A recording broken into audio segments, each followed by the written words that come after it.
Good evening. Laying it all out. Tonight, community members met with City Council to present 7 months worth of data they collected and to offer some solutions to recent violence in Fort Wayne. News Channel 15's Erin Rogers was at that meeting and she joins us now with the latest. Erin? Mark and Heather, the Urban League and community members came to the table with facts. For instance, the hospital stay for a gun violence victim cost taxpayers $14,000 more than an average stay would.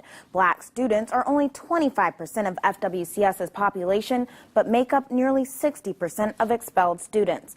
There are statistics that some say are a big factor in our crime rate.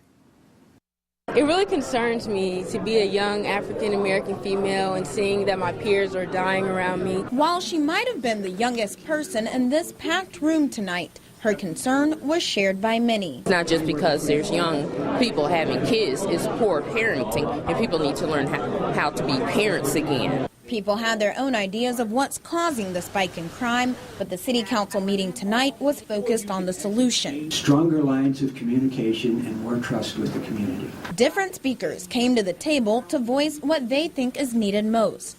Urban League leaders set out 10 points they want council's help with. One of the issues that they want to address is resources. This map shows that there's a certain area of town where most of the crime happens, but this map shows that the resources to reduce that crime are on completely opposite ends of town. The map shows there's only one mental health clinic in the area where there's the most shootings, but it's also about jobs. They want council to invest in bringing businesses to the southeast side of town. You bring in economic development, you get jobs. That helps keep families together. It helps give young people chances for employment. They also want police to be more open about the progress of investigations and more diversity in the detective unit. Actions FWPD says they can do.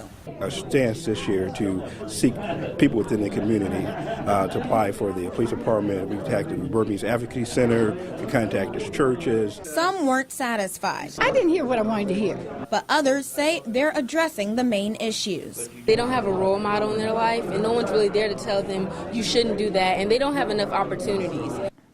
Council says the next steps will be starting by having a deeper commitment to making changes and figuring out details of how to implement some of the ideas. I was also told FWPD received an outside grant to hire 10 more officers in addition to the new class they're already having. Heather.